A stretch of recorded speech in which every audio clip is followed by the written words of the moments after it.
শুরুতে নবীজির আমল, নবীজির তরিকায় আমল করে, অর্থাৎ প্রত্যেকটা কাজের শুরুতে সে বিসমিল্লাহ বলে, রান্না করা যায় বিসমিল্লাহ বলে, ভাত পাক করার জন্য যায় বিসমিল্লাহ বলে, গোসলখানায় যায় বিসমিল্লাহ বলে, ঘর ঝাড়ু দেয় বিসমিল্লাহ বলে, গোসলখানায় যখন সে, তুমি যদি ভালো হও তোমার জন্য ভালো মেয়ে থাকবে, তুমি যদি খারাপ হও তোমার জন্য খারাপ মেয়ে থাকবে। একটা আয়াত আছে কোরআনে, যার অর্থ হলো বালার জন্য বালা, খারাপের জন্য খারাপ। ওই মেয়েটা আল্লাহর ওলি কিভাবে হয়? প্রত্যেকটা কাজে শুরুতে বিসমিল্লাহ বলে, প্রত্যেকটা কাজে শুরুতে বিসমিল্লাহ বলতে বলতে 18 বছর হয়। 18 বছর হওয়ার পরে ওই মেয়েটা যখন বিয়ে হয়ে যায়, একজন আল্লাহর খাঁটি ওলির কাছে বিয়ে হয়ে যায়। বলেন সুবহানাল্লাহ। কিন্তু আল্লাহর ওলি যে ছেলেটা, ওই ছেলের বাবা হলো আবার বন্ধ। বাবা কি? বন্ধ। আমরা অনেকে কিন্তু অনেকে বন্ধ বলে গালি হতে দেখি না। বন্ধ কাকে বলে? বন্ধ শব্দটার ব্যাখ্যা আমরা শুনি, অনেকে কয় ই ফির বন্ধ ফির, বলি না কয় না। বন্ধ কাকে বলে? বন্ধ বলা হয় যার কাছে যেই যোগ্যতা নয় সেই যোগ্যতা দাবি করার নাম হলো বন্ধ। ঠিক না বেটি? যার কাছে যেই যোগ্যতা নয় সেই যোগ্যতা দাবি করার নাম বন্ধ।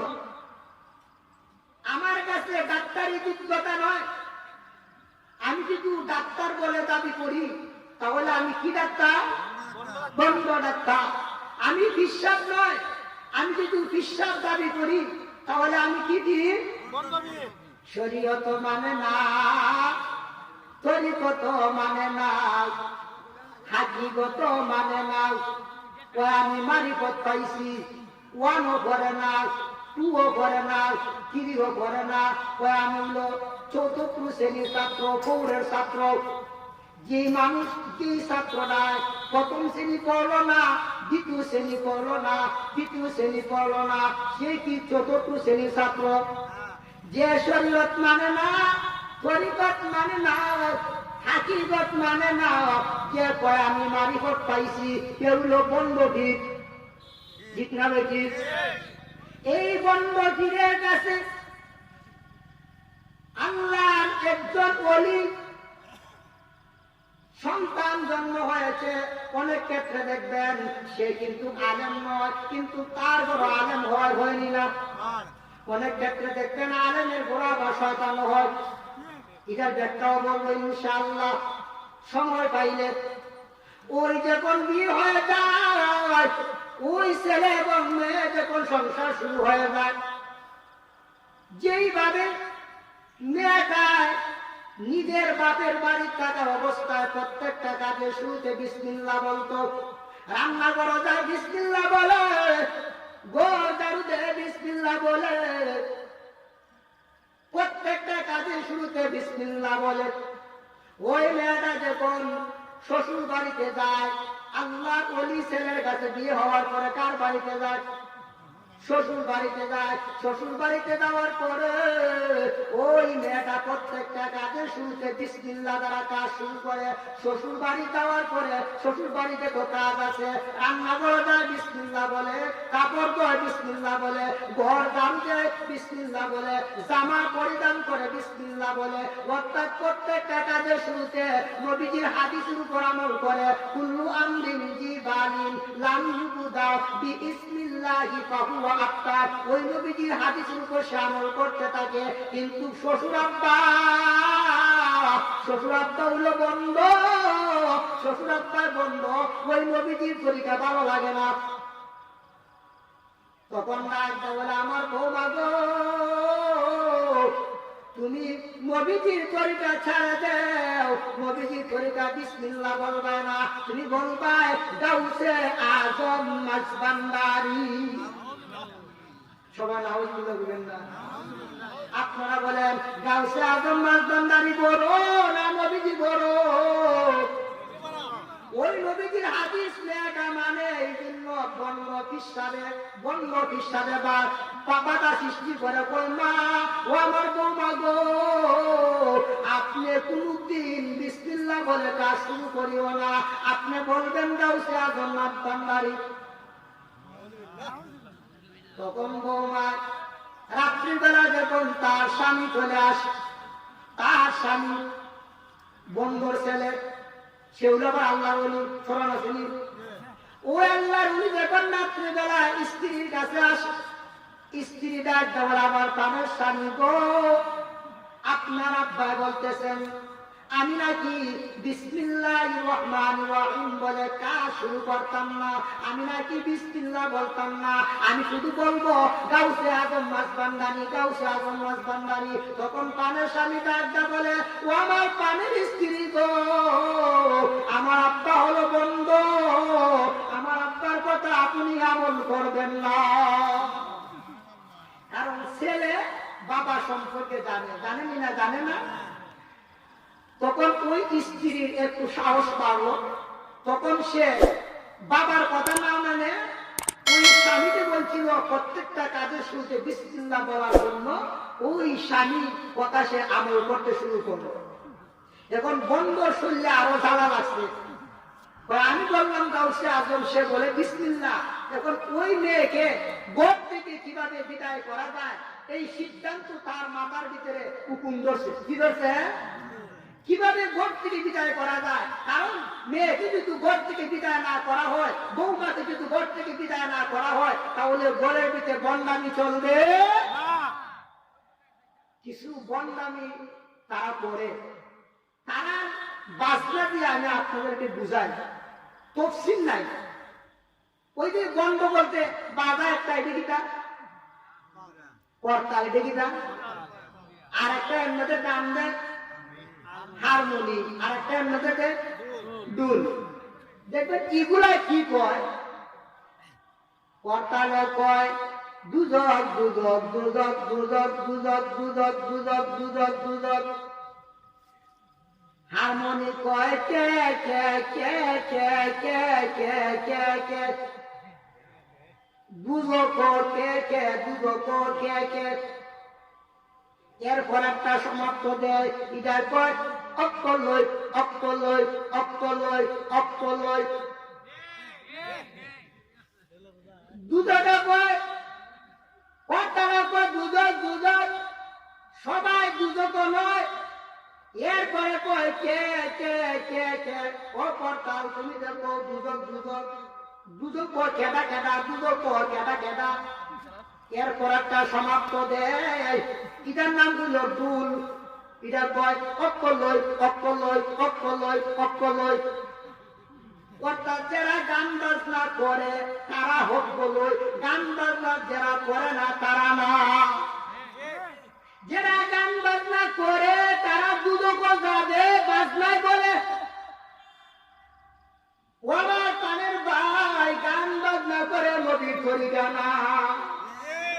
নবীর তরিকা হলো কুল্লু আমরিন জিবালিন লাম ইবুদা বিসমিল্লাহি ফাহুয়া আফতার। প্রত্যেকটা কাজে শুরুতে বিসমিল্লাহ বলো, নবীজি বলেছেন। এই জন্য মেয়েটা প্রত্যেকটা কাজে শুরুতে বিসমিল্লাহ বলে, কিন্তু শ্বশুর আব্বা অর্থাৎ তুই বন্ধ বিসমিল্লাহ ভালো লাগে না। বৌমারা ডাকটা বলে ও আমার বৌমা গো, তুমি বিসমিল্লাহ বলিও না, তুমি বলো গাউসে আজম মাসবান্দারি, নাউজুবিল্লাহ। বৌমা ডাকটা বলে আমার শ্বশুর আব্বা প্রত্যেকটা কাজে শুরুতে বিসমিল্লাহ বলার জন্য নবীজি বলেছেন, আর আপনি বলেন বিসমিল্লাহ বলবো না। না না না আব্বা গো, আপনার কথা মানা যাবে না। তখন নবীজির কথা মানতে হবে। তখন ওই বাবা ওই শ্বশুরে ওই মেয়েকে ঘর থেকে বিদায় করার জন্য একটা টিপস করলো। টিপস কি করলো? টিপস করলো। টিপস কুটনা বুড়িকে ডাক দেয়। কুটনা বুড়ি কেনা শাশুড়ি, বুঝলেন না আপনারা? কত সরল ভাষায় বাস করতেছে। কুটনা বুড়িকে ডাক দেয়, বলো এদিকে আয়, এদিকে আয় বুড়ি আয়।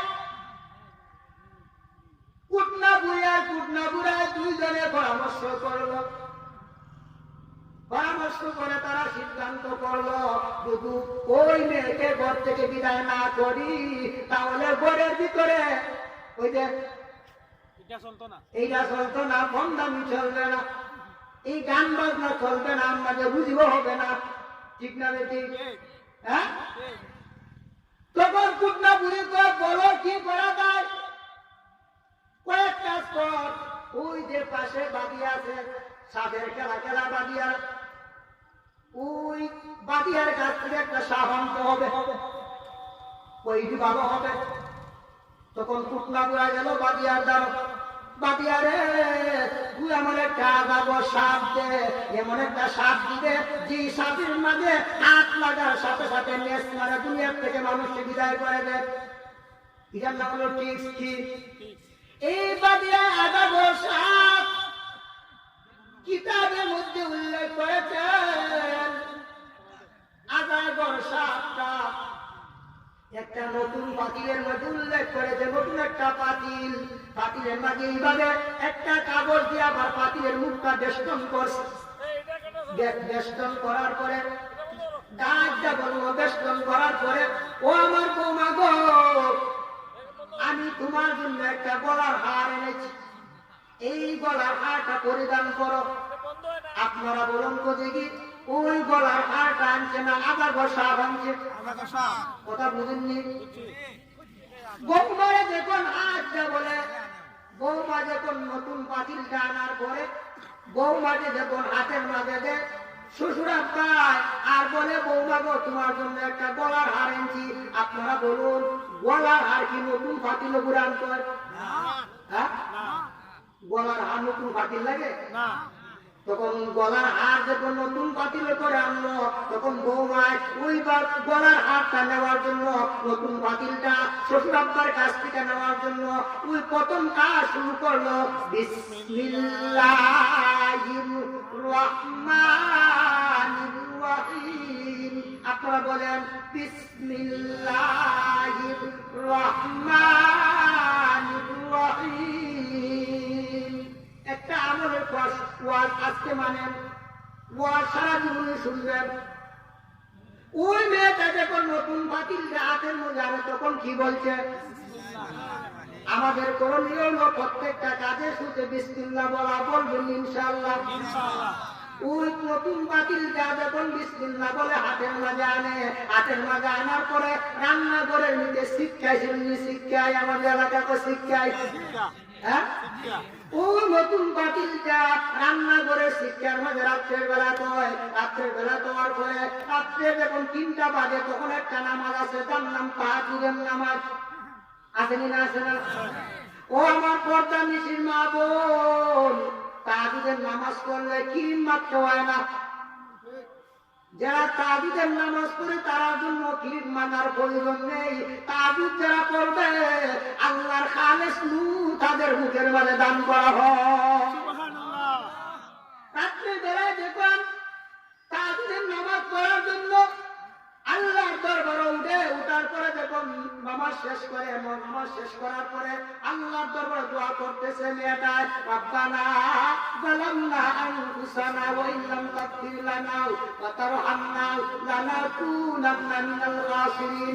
আল্লাহ গো, আমার শ্বশুর আমাকে ভালো পায় না, আমার শ্বশুরে তুমি আমার দিকে দাবিত করে দিয়েছো, আমার শ্বশুরে আমার জন্য একটা গলার হার এনেছেন। আল্লাহ গো, তুমি আমার শ্বশুরকে ভালো বানিয়ে দাও। এইগুলো দোয়ার মাঝে বলতেছে বৌমায়, রাত্রে বেশি বেলা আল্লাহর দরবারে কাঁদতেছে বৌমায়। তাহাজ্জুদের নামাজের পরে, তাহাজ্জুদের নামাজের পরে সাথে সাথে আরেকটা নামাজ আসছে, ফজরের আযান। ফজরের নামাজ শেষ করলো। ও আমার পানার ভাই, ও আমার পর্দা নিশির মা গো, 5 ওয়াক্ত নামাজের পরে 5টা সূরা আমল করবেন। আমল যে জিন্দেগি, সারা জিন্দেগি ওয়াজ শুনেন কোনো লাভ হবে না যতক্ষণ পর্যন্ত নিজের চরিত্র পরিবর্তন না করবেন। বলেন ঠিক না বেঠি? ও আমার ভাইরা, পর্দা নিশির মা বোনেরা, 5 ওয়াক্ত নামাজের পরে যেই ব্যক্তি 5টা সূরা আদায় করবে, 5 ওয়াক্ত নামাজের পরে যেই ব্যক্তি 5টা সূরা পড়বে, আল্লাহ পাক রব্বুল আলামিন তাকে ওলি বানাই কয় বড় নিবে। ওলি বানাই কয় বড়? ফজরের নামাজের পরে সূরা ইয়াসিন তেলাওয়াত করবেন, ফজরের নামাজের পরে সূরা ইয়াসিন, জোহরের নামাজের পরে সূরা ফাতিহা, ইন্না ফাতাহনা লাকা ফাতহাম মুবিনা, আসরের নামাজের পরে সূরা নাবা, আম্মা ইয়াতাসাআলুন, মাগরিবের নামাজের পরে সূরা ওয়াকিয়া, ইযা ওয়াকিআতিল ওয়াকিয়া, ইয়াশার নামাজের পরে সূরা মুলক, তাবারাকাল্লাযী বিয়াদিহিল মুলক। পাঁচ ওয়াক্ত নামাজের পরে যে ব্যক্তি পাঁচটা সূরা পড়বে আল্লাহ পাক রব্বুল আলামিন তাকে ওলি বানায়া কয় বড় নিবেন। ওই মহিলাটাই পাঁচ ওয়াক্ত নামাজের পরে পাঁচটা সূরা পড়ত, ফজরের নামাজ শেষ করার পরে 6 তাসবিহ আমল করত, সুবহানাল্লাহ 100 বার, আলহামদুলিল্লাহ 100 বার, লা ইলাহা ইল্লাল্লাহ 100 বার, আল্লাহু আকবার 100 বার, আবার বিসমিল্লাহির রহমানির রহিম বলে। এরপরে যখন ওই পাতিলের দিকে একটা কাপড় দিয়ে বেষ্টন করা ছিল, ওই বেষ্টনটাকে যখন হাত দিয়ে খোলার জন্য আবার হাত লাগায় পাতিলের মাঝে, তখন আবার বিসমিল্লাহির রহমানির রহিম বলে। এরপরে যখন কাগজটা এমনি ছড়ানির পরে যখন বিসমিল্লাহির রহমানির রহিম বলে যখন হাত লাগায় কাগজ সাথের মধ্যে, আল্লাহ রাব্বুল আলামিন ওই বিসমিল্লাহর বদলে ওই কাগজ সাথে গলার হাড়ে পরিণত করে দিলেন। বিসমিল্লাহ বলার কারণে আগাগ সাপ গলার হাড়ে কি হয়ে গেল? গলার হাড়ে যখন পরিণত হয়ে যায়। কিতাবের নাম হলো মেরে নামাজ কিতাব, 33 নম্বর পৃষ্ঠায় লেখছেন আশরাফ আলী তানুব রহমাতুল্লাহ আলাইহি, একটা উর্দু রিসালা ওই কিতাবে বর্ণনা উল্লেখ করেছেন। আমার পানের ভাইজান, ওই মেয়েটা যখন গলার হার পরিধান করলো, পরিধান করার পরে সকালবেলা যখন বাইর হয়, শ্বশুর আব্বারে ডাক ডাক হয়, আসসালামু আলাইকুম ওয়া রাহমাতুল্লাহ। সালাম এটা কিন্তু একটা মহব্বতের জিনিস। তিনটা আমল করলে, তিনটা আমল যদি কোনো ব্যক্তি করে, তাহলে পৃথিবীর কোনো মানুষের সাথে ঝগড়া হবে না। কি বলছি? কোন পুরুষ, কোন মায়ের বান্দি অথবা কোন মায়ের বান্দা, কোন পুরুষ কোন মহিলা যদি তিনটে আমল করে, তার সাথে পৃথিবীর কোন মানুষ ঝগড়া করবে না। ওই সুবহানাল্লাহ। আমলটা হলো 1 নাম্বার, আগে সালাম দিবেন, আসসালামু আলাইকুম ওয়া রাহমাতুল্লাহ। আগে সালাম যে ব্যক্তি দিবে ওই ব্যক্তির সাথে কেউ ঝগড়া করবে না, 1 নাম্বার আমল। 2 নাম্বার আমল হলো মাঝে মধ্যে হাদিয়া দিবে, হাদিয়া মাঝে মধ্যে কি দিব? হাদিয়া। 3 নাম্বার আমল হলো প্রতিশোধ না নেওয়া, প্রতিশোধ না নেওয়া। এতে আপন স্ত্রী হোক, এতে আপন মা হোক, আপন বাবা হোক, আপন ভাই হোক, প্রতিশোধ নেবে না, মাঝে মধ্যে তাকে হাদিয়া দিবে। 1 নাম্বার সালাম করবে আগে, 2 নাম্বার মাঝে মধ্যে সালাম, মাঝে মধ্যে হাদিয়া দিবে, 3 নাম্বার কোনদিন প্রতিশোধ নিবে না। এই 3টা আমল যদি কেউ করে, তার সাথে জীবনে কেউ ঝগড়া করবে না, এটা হলো গ্যারান্টি। বলেন তো, যদি কেউ প্রতিশোধ না আনে ঝগড়া হইব? হ্যাঁ, কিন্তু আমরা তো সারাদিন সারা রাত ওয়াজ শুনি, কিন্তু কোনো আমল করতে রাজি। সমস্যা তো গেল, সমস্যা আমরাই গেল। আমরা কিন্তু ওয়াজ শুনতে শুনতে কান দুটা পুরে খাইয়ে দিছি, কিন্তু আসল জিনিস নাই, যা আমরা জানি তা আমরা মানি। আমার পানের ভাই, ওই মেয়েটা যখন গলার হার পরিধান করলো, গলার হার পরিধান করে শ্বশুর আব্বাকে সালাম দেয়, আসসালামু আলাইকুম ওয়া রাহমাতুল্লাহ। ও আমার আব্বা গো, একটা গলার হার আপনি এনেছিলেন আমার জন্য, ওই গলার হারটা আমি পরিধান করেছি। ও আব্বা, দেখো গলার হারটা কেমন লাগে। শ্বশুর আব্বা মনে মনে চিন্তা করতেছে, সর্বনাশ, আমি আল্লাহ মাদা গোসা আইটা হলো কি? তখন বন্ধ, ওই বন্ধ মনে মনে কয় বিষয়টা কি? ও আমার বৌমা গো, যারা বন্ড, যারা বাটপার, যারা সিটার, তারা মিষ্টি জবান থাকে, ঠিক না বেটি? এরা অভিনয়শীল, অভিনয়। ও আমার বৌমা গো, ওই গলার হারটা অত্যন্ত দামি। ও আমার বৌমা, ওই গলার হার গলা পরিধান করার দরকার নাই।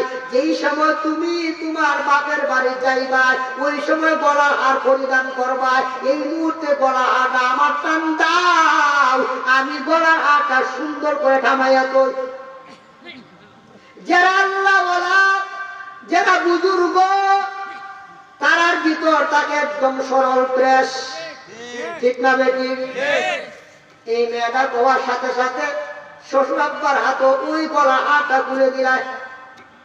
শ্বশুর আব্বার গলার হাতটা ভালো করে দেখে লাড়া দেয়, নাড়াছে, যে বাস্তব স্বর্ণ হয়ে গেছে। তখন আবার ডাক্তার বলে, বৌমা গো, ওই গলার হারটা তুমি ওই জায়গায় কও। জায়গাটা চিহ্নিত করে দিছে, ওই জায়গায় গলার হারটা তো থামাইয়া তো যত্নের সাথে কও। তুমি যেই সময় তোমার বাপের বাড়ি যাইবা, তখন গলার হারটা পরিধান করবা। গলার হারটা শ্বশুর আব্বার কথা শুনে ওই মেয়েটা গলার হারটা ওই স্থানে কয়। ওই স্থানে দেওয়ার পরে শ্বশুর আব্বা প্রথম করলো টিক্স, এখন করবো পলিটিক্স। টিক্সের উপরে টিক্স, তার নাম পলিটিক্স, ঠিক না বেটি? আমার ভাই প্রথম করলো টিক্স, এখন করবো পলিটিক্স। প্রথম টিক্স কি করলো? বৌমাকে ডাকতে বললো, গলার হার এনেছি, পাসপোর্ট কি আনছিল, স্মরণ আসেনি? এখন গলার হার হয়ে গেছে, এখন করবো পলিটিক্স। ডাকতে বলে, ও আমার বৌমা গো, গলার হার ওই জায়গায় তো তুমি যখন তোমার বাপের বাড়ি যাইবা, তখন গলার হার পরিধান করবা। বৌমা গলার হার ওই জায়গায় তো, ওই জায়গাতে তোমার পরে ওই বুড়া এবং বুড়ি, কুটনা এবং কুটনি, ঠিক না বেটি? এই দুইজনে আরেকটা পলিটিক্স করলো। কি পলিটিক্স? ওই গলার হারটা হাতের মাঝে আনে বুড়ায়, অর্থাৎ বন্ধ, যারা তোমার গান বাজনা করে, কিটা করে, দুজন আরেকটা কই কে কে বলছিলাম যে ওই বন্ধ গলার হার এনে গলার হারটাকে বাহরুনের মধ্যে, বাহরুন মানে সাগর, সাগরের মধ্যে নিক্ষেপ করলো। আল্লাহ পাক রব্বুল আলামিন কাহিনী সব দেখেননি, দেখেন না? দেখি সব দেখেননি। আল্লাহরে কোনো কিছু দোকানে যায় না। আমরা যে দরজা বন্ধ করে গুনাহ করে, আল্লাহ দেখেননি। পৃথিবীর মানুষ দেখে আর না দেখে, কে দেখেন? যার ভিতরে আল্লাহর ভয় আছে, তার দ্বারাতে কোনদিন কোনো গুনাহ হবে না। আল্লাহর ভয় আমাদের ভিতরে নাই। লম্বা পাঞ্জাবি, লম্বা টুপি, লম্বা দাড়ি, কিন্তু আল্লাহর ভয় নাই। আজকে একটা মাপ পাঠিয়ে দিই, কার ভিতরে আল্লাহর ভয় আছে, কার ভিতরে আল্লাহর ভয় নাই, এটা আমি কিভাবে বুঝবো? কথা বুঝছেন না? অনেকে কয় না আমি ভালো, কয়নি না, কয় না? হ্যাঁ, কয় না আমি সুদ খাই না, আমি ঘুষ খাই না, আমি মিথ্যা কথা বলি না, আমি খুব ভালো মানুষ। যার ভিতরে আল্লাহর ভয় থাকবে, সে কোনদিন গুনার কাজ করবে না। এখন প্রশ্ন হলো, কার ভিতরে আল্লাহর ভয় আছে, কার ভিতরে আল্লাহর ভয় নাই, এটা আমি কিভাবে বুঝবো? আপনারা কিভাবে বুঝবেন? একটা মাপকাঠি, একটা স্কেল দিয়ে দিই, সর্বস্তরের মুসলমানে বুঝবেন কার ভিতরে আল্লাহর ভয় আছে, কার ভিতরে আল্লাহর ভয় নাই। সেও বুঝবে, ছোট বাচ্চায় বুঝবে, পর্দার মহিলারা বুঝবে, শিক্ষিত বুঝবে, অশিক্ষিত বুঝবে, সর্বস্তরের মানুষ বুঝবে কার ভিতরে আল্লাহর ভয় আছে, কার ভিতরে আল্লাহর ভয় নাই। এটা আমরা কিভাবে বুঝবো? সর্বস্তরের মানুষ বুঝার জন্য একটা মাপকাঠি দেই, একটা স্কেল দেই। আল্লাহর ভয় কার ভিতরে আছে, আল্লাহর ভয় কার ভিতরে নাই, এটা বুঝার জন্য একটা মাপকাঠি হলো, আল্লাহকে ভয় করার কারণে আল্লাহ নিষেধ কাজ করে না, আল্লাহকে ভয় করার কারণে আল্লাহর আদেশ লঙ্ঘন করে না।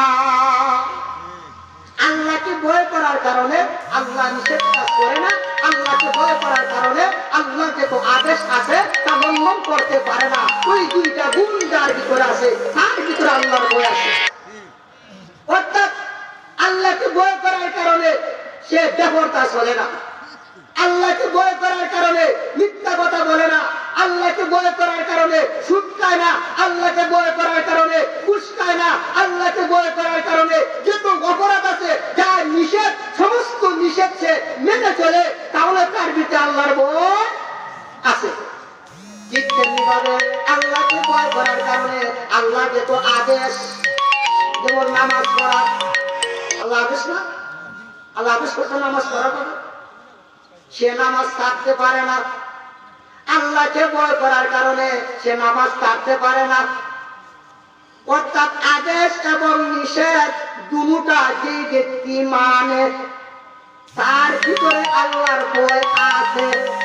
কথাটা বুঝছেন না আপনারা?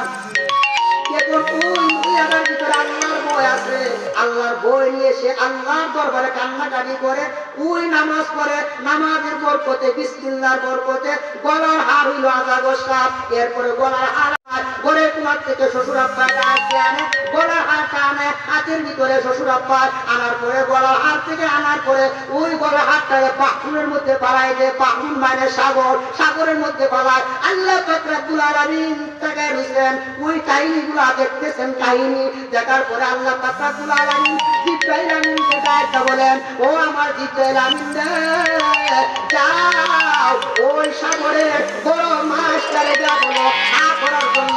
ওই নি নেওয়া না, এটা কারণটা বলিতেন নেই না, মনে কষ্ট পাইবে। অনেকে দেখবে, অনেকে গালি দেয়, ওই হারামজাদা, হারামজাদার ঘরে হারামজাদা। ওই নি না, কয় না? শুনুন না আপনার এগুলা। হারামজাদা কারে করে?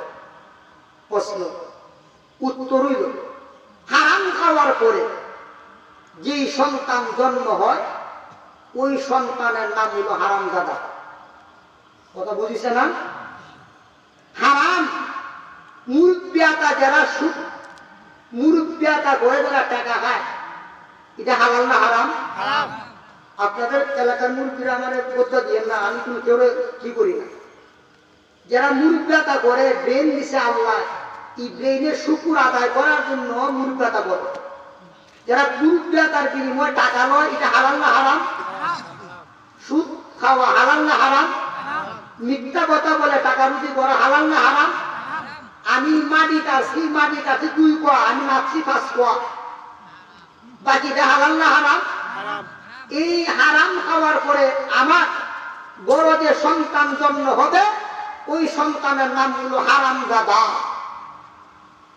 এই সন্তান যত বড় এমপি হোক, মন্ত্রী হোক, যত পর্যায়ে যাক না কেন, ওই রূপ দ্বারা সমাজে কোনদিন শান্তি হবে, কারণ তার ব্লাড দোষ।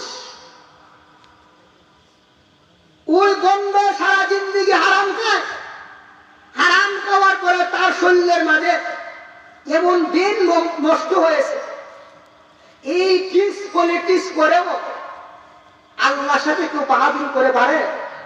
হ্যাঁ, আল্লাহ পাক রব্বুল আলামিন ওই মাস্টারে ওই যে বন্ধ জাল ফালায়, এই জালের মাঝে তুলে দিলেন। তোলার পরে সাথে সাথে ওই বন্ধ মুড়িদে সিদ্ধান্ত নিল, আমি ওই বড় মাছটা আমার পীর সাহেবকে দিব। কারা দিব? দেখেন আল্লাহর খেলা বুঝা বড় যায়। ব্রেন দ্বারা ওলি হওয়া যায় না, ব্রেন দ্বারা আল্লাহর খাঁটি বান্দা হওয়া যায় না। আল্লাহর খাঁটি বান্দা হইতে গেলে গুনাহমুক্ত জীবন বড়, গুনাহমুক্ত জীবন। গুনার কাজ ছাড়ো, তাহলে আল্লাহর খাঁটি বান্দা হওয়া যাইবে। তাহলে বিসমিল্লাহ দ্বারা ফু দিলে তোমার পেট বাদলা তোমারই বন্ধ। খাঁটি বান্দা হওয়ার জন্য সব গুনাহ ছাড়তে হয় না, মাত্র কয়েকটা গুনাহ ছাড়লে সব গুনাহ ছাড়া যায়। আব্দুল কাদের জিলানী রাহমাতুল্লাহি আলাইহি নেদায়ে মিম্বর কিতাবের মধ্যে উল্লেখ করেছেন, যদি কোনো মানুষ 6টা গুনার কাজ ছেড়ে দেয়, কোনো মানুষ যদি 6টা গুনার কাজ ছেড়ে দেয়, আল্লাহ পাক রব্বুল আলামিন তাকে পৃথিবীর সমস্ত গুনাহ ছাড়ার তৌফিক দান করবেন। কটা গুনাহ ছাড়লেন? 1 নম্বর গুনার নাম হলো হারাম খাওয়া থেকে বিরত থাকা। 2 নম্বর গুনার নাম হলো জবান দ্বারা যেই গুনাহ হয়, জবান দ্বারা বিশেষভাবে 2টা গুনাহ হয়। একটা গুনার নাম মিথ্যা কথা বলা, আরেকটা গুনাহ হলো গীবত করা। 3 নম্বর হলো পর্দাবিহীন চলাফেরা করা। 4 নম্বর হলো ক্রোধ, রাগ। 5 নাম্বার নিজেকে ছোট মনে করো, অন্যকে বড় মনে করো। 6 নাম্বার হলো জুলুম করা। এই 6টা গুনাহ যদি কেউ ছেড়ে দেয়, আল্লাহ পাক রব্বুল আলামিন তাকে ওলি বানাই কয় বড় নিবেন। 6টা গুনাহ ছাড়ো। আজকের ওয়াজ শুধু আমল ছাড়ার জন্য। 6টা গুনাহ ছেড়ে দাও, 6 তাসবিহ আমল করো, 5 ওয়াক্ত নামাজের পরে 5টা সূরা পড়ো।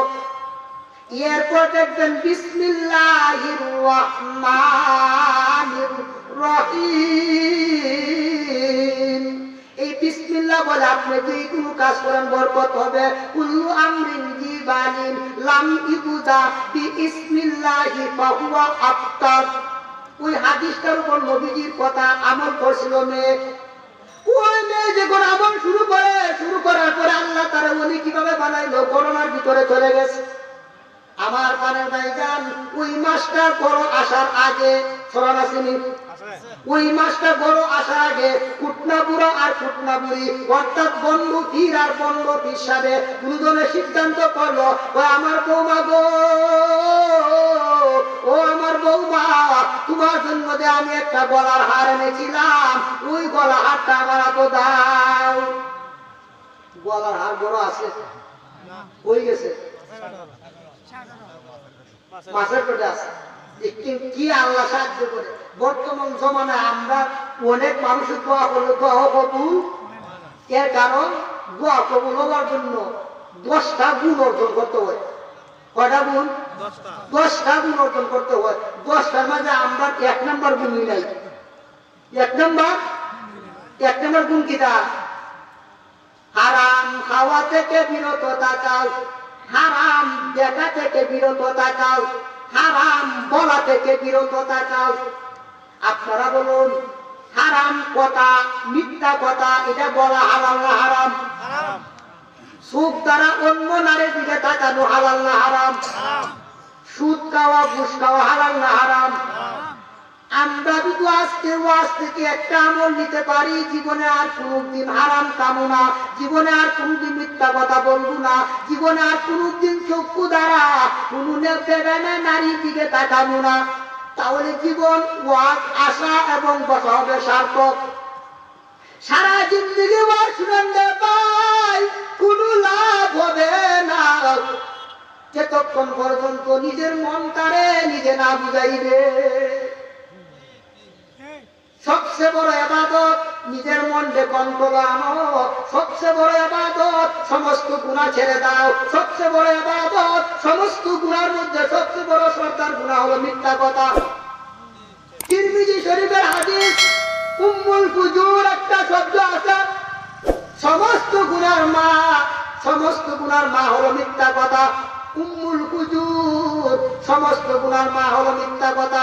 যে ব্যক্তি মিথ্যা কথা ছেড়ে দিবে, আল্লাহ পাক রব্বুল আলামিন সমস্ত গুনাহটা ছাড়ার তৌফিক দান করবেন। ওই মেয়েটা মিথ্যা কথা বলে না, ওই মেয়েটা 6টা গুনাহ করে না, ওই মেয়েটা বিসমিল্লাহ দ্বারা কাজ করে, ওই মেয়েটা 6 তাসবিহ আমল করে, ওই মেয়েটা 5 ওয়াক্ত পরে 5টা সূরা পড়ে।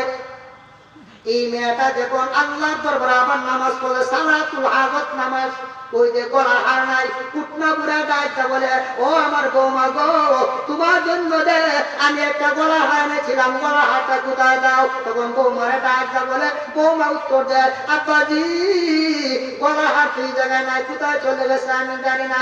আব্বা গো, আমি গলার হার তো নেই নাই। তখন কুটনা বুড়ি ডাইটা বলে, আমার বৌমা গো, তোমার মতন নেই, আমার ঘরে টাকার আর কোনো প্রয়োজন নাই, তুমি এই মুহূর্তে আমার ঘর থেকে বিদায় হয়ে যাবে। আমার ছেলে আসুক, আমার ছেলে আসলে পরে তোমাকে তালাক দিয়ে দিব, এই ঘর রাখার কোনো আইন নাই, তুমি এই ঘর থেকে বিদায় হয়ে যাবে। তখন বৌমা মনে মনে সিদ্ধান্ত করলো, আমি এখন কার দরবারে যাই? তখন যায় নামাজ সিদ্ধান্ত করলো, ওযু করলো, নামাজ তারাইলো, আল্লাহু আকবার নিয়ত করলো। নামাজ পড়ার পরে আল্লাহর দরবারে কাঁদতেছে, রব্বানা যালামনা আনফুসানা ওয়া ইল্লাম তাগফির লানা ওয়া তারহামনা লানাকুনান্না মিনাল খাসিরিন। দোয়া করতেছে, চোখের পানি টপ টপ করে পড়তেছে নিচের দিকে। ও আমার পানের ভাইজান, চৌকের পানি সবার চৌকি দিয়ে পানি আসবে না যতক্ষণ পর্যন্ত দুইটা আমল না হবে। একটা আমল হলো হালাল খাদ্য খাও, 2 নাম্বার চক্ষুকে গুনার থেকে বাঁচাও, হালাল খাদ্য খাও, তাহলে তোমার দিল নরম হয়ে যাবে। দোয়ার মাঝে কান্না আসবে, দোয়ার মাঝে কান্না আসবে না। ওই মেয়েটা আল্লাহ দরবারে কাঁদতেছে, আল্লাহ গো, ও আমার মাবুদ গো, গলার হার কইলাম, এই ঘরের ভিতরে গলার হার নাই, গলার হার কোথায় চলে গেল? আমার আব্বা আমার উপরে একটা তহমত দিতেছে, মিথ্যা তহমত দিতেছে, আমি নাকি গলার হার চুরি করেছি। এই চিন্তা করে আল্লাহ দরবারে কাঁদতেছে। আর এদিকে ওই যে বন্দর মুড়ি জাল করায় তো বাথরুমের মধ্যে, সাগরের মধ্যে, ওই সাগর থেকে মাছ টান্না ডাকতে বলে, ও আমার পিসাব, তোমার জন্য আমি একটা মাছ এনেছি, মাছটা নাও। তখন পিসাব ডাকতে বলে বৌমাকে, ও আমার বৌমা গো, শেষবারের মতন তুমি আমারে ওই গলার হারটা দেও আর না দেও, শেষবারের মতন গো, ওই মাছটা আমাকে বন্টন করে, মাছটা আমাকে সবাই করে খাওয়াও। আমার ছেলে আসলে তোমাকে আর রাখা যাবে না। তখন মাছটা যখন শ্বশুর আব্বা ওই মেয়ের হাতে দেয়, তখন মেয়েটা কি বলে? সবাই বলেন একটা আমলি ওয়াজ, বিসমিল্লাহির রহমানির রহিম। ওই মাছটা যখন হাতের মাঝে নেয়, এরপরে মাছটা জবাই করার জন্য একটা দা হাতের মাঝে নেয়, তখন দাঁড়া লওয়ার সাথে সাথে বিসমিল্লাহ বলে। কুল্লু আমরিন জিবালিন লাম ইউবদা বিসমিল্লাহি ফাহুয়া আফতার। একটা হাদিস পড়েছিলাম তিরমিজি শরীফ থেকে, ইন্নাল্লাহ, নিশ্চয় আল্লাহ, লা ইয়ানজুরু, নাহি সিদা, নজর করেন না, ইন্নাল্লাহ, নিশ্চয় আল্লাহ, লা ইয়ানজুরু, নজর করেন না, ইলা সুওয়ারিকুম, আপনি আমার চেহারার দিকে, আপনি আমার গঠনের দিকে, আপনি আমার আকৃতির দিকে আল্লাহ পাক তাকান না। ইন্নাল্লাহ, নিশ্চয় আল্লাহ, লা ইয়ানজুরু, নজর করেন না, ইলা সুওয়ারিকুম, আপনি আমার চেহারার দিকে, গঠনের দিকে, ওয়া আমওয়ালিকুম, টাকা পয়সার দিকে, ধন দৌলতের দিকে। আল্লাহ রাসূল বলেন আমরা দুইটা জিনিসের দিকে আল্লাহ তাকান না, নিশ্চয় আল্লাহ তাকান না, লা ইয়ানজুরু, নজর করেন না, ইলা সুওয়ারিকুম, চেহারার দিকে, ওয়া আমওয়ালিকুম, টাকা পয়সার দিকে, ধন দৌলতের দিকে। আল্লাহ কার দিকে তাকান? ওয়ালাকিন বরং ওয়ালাকিন ইয়ানজুরু ইলা কুলুবিকুম ওয়া আমালিকুম, বরং আল্লাহ পাক রব্বুল আলামিন মানুষের আমলের দিকে তাকান এবং কলবের দিকে তাকান। কার কলব ঠিক, কার সতর্কার ঠিক, কার ঈমান ঠিক, এটার দিকে আল্লাহ তাকান, কার আমল ঠিক। এই জন্য আজকের ওয়াজ থেকে আমরা শিক্ষা নিব, জীবনে কোনদিন প্রত্যেকটা কাজে শুরুতে বিসমিল্লাহ ছাড়বো না। আমার পানের ভাই, ওই মেয়েটা যখন বিসমিল্লাহ বলে তার মাঝে গোসা দেওয়ার সাথে সাথে যখন জব হয়ে যায়, মাছটা জোর জোর করে গলা আর মাটির ভিতরে পড়ে যায়। গলা হাতটা যখন নিচে পড়ে যায় মাছ থেকে, তখন গলার হাতটা আন্না আবার আব্বা দিয়ে দেয়, ও আমার আব্বাজি, গলা হাত ছিল ঘরের ভিতরে, এই গলা আর মাছের পেটের ভিতরে করে কেমনে চলে আসলো? তখন বউকে ডাকটা বলে, শ্বশুর আব্বা, ও আমার মা, তোমারে বলছিলাম গো, গাউসে আজম মাছ বন্ধানি বলে কাম শুরু করতা। না না না, সারা জীবন বন্ধানি করছি, ওই যে বাজাইছি করতাল, ইটাই কো দুদক দুদক দুদক, এরপরে তাই দেখো হারমোনি, ইটাই কয় খে খে খে খে, দুদক কেটা কেটা রে, দুদক কেটা কেটা, এরপরে তাকো আর কেউ দুদক না, দুল্লুক দে, ইটাই কয় পক্ক লই, অর্থাৎ যারা গান বাজনা করে তারা দুদক, সবাই দুদক না। মা গো, তারা জীবন বন্ধানি করছি, গান বাজনা করছি, তুমি কোন আমল করো, আমারে শিক্ষা দাও। তখন মা ওই বৌমা ডাকতে বলে, নবীজির হাদিস, কুল্লু আমরিন জিবালিন লাম ইউবদা বিসমিল্লাহি ফাহুয়া আফতার। ও আমার আব্বা, প্রত্যেকটা কাজের শুরুতে বিসমিল্লাহ ধরো, বিসমিল্লাহ বরকতের কারণে আজকে গলার হার আধা সাপ গলার হারে পরিণত হয়েছে। এই শিক্ষার্থী কি করোনার থেকে আমরা এই শিক্ষা নিব, প্রত্যেকটা কাজের শুরুতে কমপক্ষ আর কিছু বলে আর না বলি বিসমিল্লাহির রহমানির রহিম বলে আল্লাহ যেন আমরা প্রত্যেকটা কাজে শুরু করা তৌফিক দান করে, বলেন আমিন।